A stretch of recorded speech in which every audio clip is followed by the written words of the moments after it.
ها السلام علیکم دغه زمونږ اخري پیغام دا د خبرې خو زمونږ د مشر وکړي اخري پیغام دا دی چې دوی چې کوم دغه نه انو د بار ملکونو طاقتونو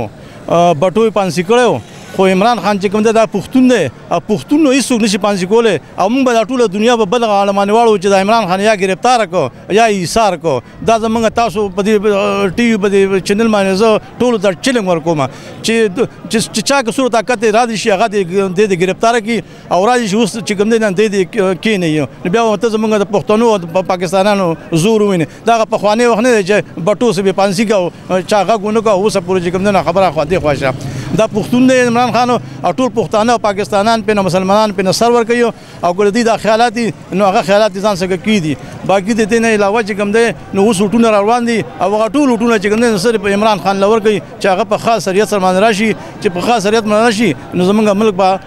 بچ د خیر سره د مصیبتونو باقي تاسو ډیره شکریا چې موږ دا انټرویو واغسته شکریہ